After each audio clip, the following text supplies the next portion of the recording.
Y veníamos diciendo hoy que los dilemas que vive Israel solamente los vive el Estado de Israel y el pueblo judío, tan complejos, tan dolorosos, tan únicos, y algún oyente dijo es como un rompecabezas que es imposible de armar.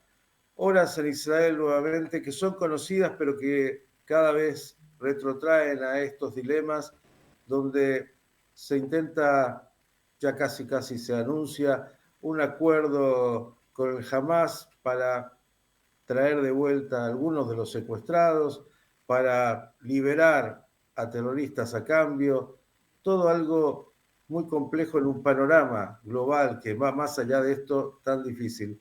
Vamos a hablar con alguien que usted conoce, nacido por la Argentina, un intelectual de muchos años de tarea y que incluso, aunque no sea el tema específico, no puedo dejar de olvidar, fue alguien tan cercano al fiscal Nisman y que en próximos días, el 18, se van a cumplir 10 años de su asesinato. El tiempo corre tan rápido, la justicia va tan lenta, más allá de que con todo el esfuerzo y el tiempo transcurrido, hoy la justicia ya no duda de ninguna manera de lo que era una novedad para él y para todos desde el primer instante. Cuando digo todo esto como introducción, me refiero a Gustavo Peredni. Gustavo, gracias por estar con nosotros. Un gusto, Miki, ¿cómo estás? Bien, y claro, me parece como todos, ¿no? Entre el agobio de esta guerra tan larga que se reinició hace 15 meses, pero que es una guerra que viene de mucho más atrás, y en estos momentos tan difíciles, ¿qué dirías, Gustavo? Porque claro, es una sociedad en un dilema atroz, la sociedad israelí frente a familiares que obviamente lo único que quieren, y gran parte de la sociedad, es traer a esos rehenes, a esos secuestrados nuevamente a casa, pero por otro lado, el costo y todo lo que se pregunta. ¿Cómo tratarías de explicarnos? Y por otro lado, ¿cuál es tu propia lectura sobre todo este tema? Mi propia lectura la postergo simplemente por un dato, y es que no tenemos todavía la información precisa de cuánto va a entregar a Israel y cuánto va a recibir de la organización terrorista Hamas. Bien has dicho que es un desgarro de la sociedad israelí porque cualquier solución es pésima y óptima. Siempre la dicha nos va a acompañar por reencontrarnos con nuestros secuestrados, por los que hemos sufrido con ellos todo este tiempo. Y por otro lado, hay una faceta que es ineludiblemente negativa, y es que la organización terrorista Hamas, que debería haber sido liquidada completamente, no pudo serlo hasta ahora. Este es el objetivo de la guerra y en ningún caso hay insinuación que el objetivo va a cambiar. Pero no ha podido ser liquidada debido a la soledad que nos ha impuesto el mundo al respecto. Israel lucha solo esta guerra. Tenemos la solidaridad y la simpatía de muchísima gente, diría que la mayoría en muchos casos, pero no de los gobiernos. Y el gobierno norteamericano en particular, que debería haber obrado como nuestro aliado incondicional, sobre todo por la gravedad de lo ocurrido, una masacre como la del 7 de octubre del 23, no vamos a describirla ahora, pero todos entenderían que esa masacre significa ponerse del lado de Israel hasta que recupere hasta al último de sus secuestrados y no imponerle con embargos uno tras otro negociaciones con un grupo nazi, que es lo que nos ha ocurrido. Debimos negociar con estos nazis que todo lo que quieren es matarnos a todos, destruirnos a todos, lo dicen abiertamente, y sin embargo hemos llegado a esta negociación debido a la incondicional cercanía de Israel para con sus secuestrados. Hay una mitzvah en esto de liberarlos. Ahora, por otro lado, y como ves, mezclo lo positivo con lo negativo, la gran pregunta es hasta dónde se puede poner en peligro la sociedad israelí en su conjunto en aras de este principio de vida que es liberar a nuestros secuestrados. Porque las experiencias hablan a las claras. Tú recordarás que en el 2011 se liberaron a más de 1.000 terroristas a cambio del soldado Gilad Shalit, que también estaba secuestrado, y entre estos terroristas estaban los que perpetraron el 7 de octubre. Incluso el cabecilla, el cerebro del 7 de octubre, Yahya Sinwar. Solamente pensar en esto estremece, porque uno puede perfectamente decir, y es lo que manifestaban en la manifestación que hubo en Jerusalén ayer en contra de todo arreglo, decían, esto garantiza un nuevo 7 de octubre, si vamos a liberar a terroristas de este modo. Pero aquí no está el punto fundamental, porque aún la liberación de terroristas en demasía sería una píldora que el pueblo israelí podría tragar. Pero la parte que no queda clara es cuán consistente es esto con la continuación de la guerra. Si esto significa que los 42 días que vienen van a debilitarnos a tal punto que la guerra va a diluirse y el Hamas va a continuar en poder en Gaza, es sencillamente una catástrofe. Ahora, si la subida de Trump, el ascenso de Trump la semana que viene, va a indicar un cambio de escenario internacional, y en esto todos tenemos nuestras esperanzas depositadas, la guerra va a poder continuar y vamos a vencer definitivamente a esta organización que tanto daño ha hecho al mundo, a sus propios ciudadanos, y ni que hablar al pueblo judío.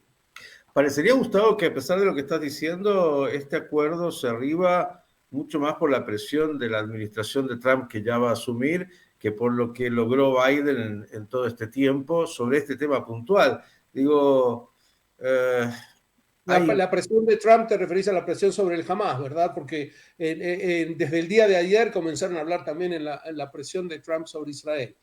La respuesta es, tienes toda la razón.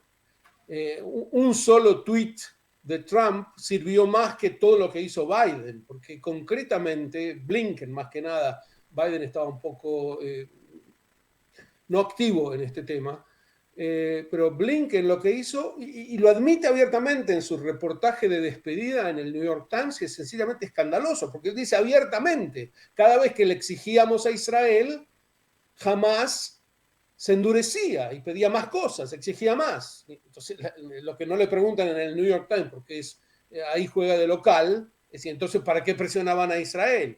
Pero lo mismo se puede decir de todos aquellos que presionaron a Israel durante todo este tiempo. En vez de, incluso en el medio israelíes mismos, en vez de hacer manifestaciones frente a la Cruz Roja o frente a la Embajada del Vaticano o frente a la Embajada de la Unión Europea para pedir que se solidaricen con nosotros, hacían manifestaciones en contra del gobierno de Israel. Entonces, presionando al gobierno de Israel, obviamente jamás endurecía una y otra vez su posición.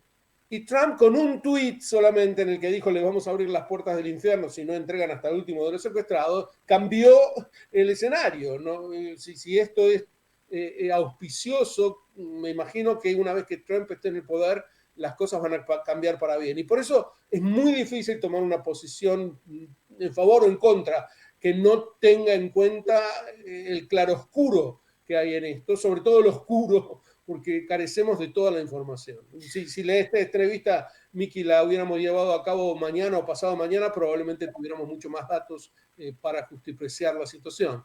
Sí, ya hay información, por lo menos que ha trascendido. Veremos finalmente qué es lo que termina de acordarse, aunque parecería que está más o menos claro lo que se va a firmar. Ahora, quiero llevarte un poco más allá de esto, porque, claro, este es el dilema de hoy, pero Israel vive en la urgencia y el contexto amplio es mucho más complejo. Yo casi a esta altura del partido diría kafkiano. Hablaste de destruir al Hamas. Sabemos lo que pasó con Hezbollah, que Israel lo ha debilitado fuertemente con lo que se hizo contra Hezbollah. Irán está debilitado. Hay que ver todo esto como una oportunidad en términos incluso de lo auspicioso que podría ser una normalización con Arabia Saudita. Pero hay temas que parece que continúan siendo y que no hay una posibilidad de pensar que ese Medio Oriente cambie, sobre todo el conflicto israelo-palestino, lo que pasa en Judea y Samaria, la cultura del odio que hace que jamás, como dijiste, tan debilitado y golpeado, bueno, vuelve a reclutar más gente porque el sistema, digamos así, cultural del odio lleva más odio y parecería algo kafkiano. ¿Ves que en algún momento se pueda cambiar esto también desde la experiencia histórica de otros acontecimientos en el mundo y ni hablar del Medio Oriente? si puede cambiar, ¿cuál es el factor que puede cambiar? Me estás preguntando. Yo soy muy optimista. El nuevo escenario que se abre con la asunción de Trump es muy positivo. Van a empezar a haber manifestaciones de amistad para con Israel que hasta ahora se mantenían reprimidas. Y en ese sentido te digo que mi postura siempre fue la misma al respecto. Si Kamala Harris llegaba a ganar las elecciones, el escenario iba a ser negro, negro, porque quienes están manejando el Partido Demócrata hoy en día es el ala más progre, sumamente anti-israelí, que ve a Israel como un problema. En la administración de Trump no falta gente así, pero desde otro punto de vista, son el ala aislacionista del Partido Republicano, que entiende que Israel puede arrastrar a Estados Unidos a guerras innecesarias. Son una minoría, esa es la diferencia, y además que no tienen esa saña contra Israel que se ve en los progres, que se unen a los islamistas más radicales con el único objetivo de dañar a Israel. Por lo tanto, eso lo hemos superado y no cabe sino manifestar el gran alivio que pueden sentir los amigos del pueblo judío por el hecho de que esa ala progre no haya prevalecido en los Estados Unidos. En el resto del mundo hay cambios también, y en general en favor de Israel. La Unión Europea tiene una postura antisionista endémica, que viene desde la época del Imperio Romano, más o menos. Por lo tanto, no podremos superarla rápidamente, pero otra vez se abre un portal de posibilidades. Ahora, este portal de posibilidades desde el punto de vista de Israel tiene que venir acompañado con la derrota del Hamas, con la derrota definitiva, con la desaparición de un gobierno de Hamas. Puede seguir una asociación que se llame Hamas y que comparta la idea, pero no tenga ningún poder. Este acuerdo, este arreglo aparentemente no apunta en esa dirección. Insisto que es prematuro definirlo, pero sobre todo tengamos en cuenta que es en sí un acuerdo temporario, porque se trata de 42 días y en esos 42 días van a pasar muchos acontecimientos y sobre todo el mundo va a ser distinto. En 10 días el mundo va a comenzar a ser distinto. Así que si queremos guardar una esperanza de que Israel va a prevalecer y va a vencer definitivamente en esta guerra contra el Hamas, podemos.